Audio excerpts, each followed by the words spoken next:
was on his turf now. He'd be calling the shots. She might think her credentials gave her power, but he was not prepared to accept them at face value. Bailey caught her toe on the edge of the top step and stumbled, almost falling flat on her face. Fortunately, she regained her balance at the last second, because in the midst of her gyrations, the door flew open, and a man she recognized all too well stood framed in the doorway. Gil Addison.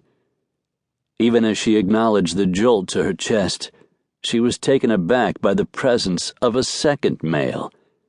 The man for whom she felt an unwelcome but visceral attraction was not alone. He held the hand of a small boy, most likely, according to Gil's dossier, his son. Even without written verification, she could have guessed the relationship. The young one was practically a carbon copy of his older counterpart. The child broke free of his father's hold and stepped forward to beam at Bailey. "Welcome to the Straight Arrow," he said, holding out his hand with poignant maturity. His gap-toothed smile was infectious. "I'm Cade." Bailey squatted, holding out her hand as well, feeling the warmth of the small palm as it nestled briefly in hers. "Hello, Cade," she said. "I'm Bailey." "Ms. Collins," Gil corrected with a slight frown. "I'm trying to teach him manners." "It's not bad manners to use my first name if I offer the privilege," Bailey said evenly, rising to face the man who had already given her sleepless nights. Cade looked back and forth between the two adults.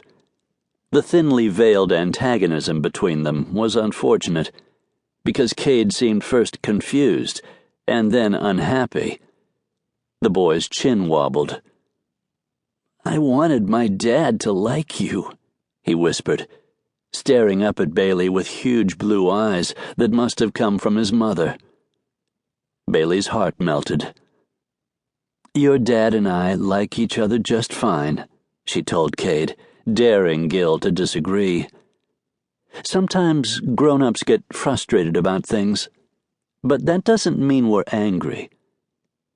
Even as an adult of 33, she remembered vague impressions of her parents arguing, yelling, saying wretched, bitter words that couldn't be unheard. Bailey knew what it was like to be a child with no power to shape the course of events. It was because she did understand Cade's dismay that she summoned an almost genuine smile and aimed it in Gil's direction.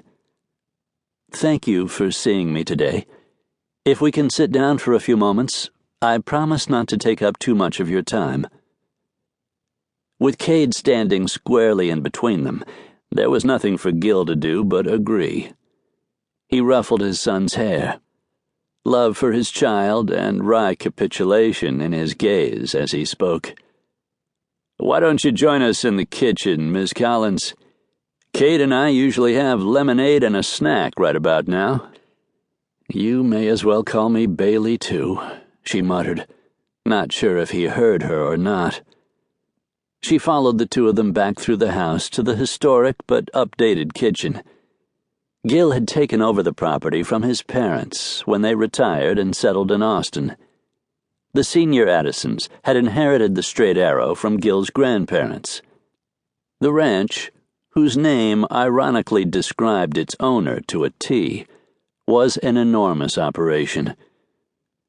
4 years ago, when Gil's wife committed suicide, Gil had hired an army of extra ranch hands and housekeepers, so he could be the primary caregiver for his toddler son. Bailey knew the facts of the situation because she had investigated the man and admired him for his devotion. But that didn't make her any more forgiving of the way he had stonewalled her in their earlier interviews.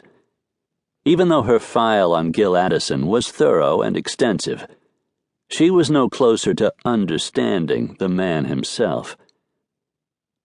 Cade pulled out a chair for Bailey, sealing the deal. The kid was irresistible.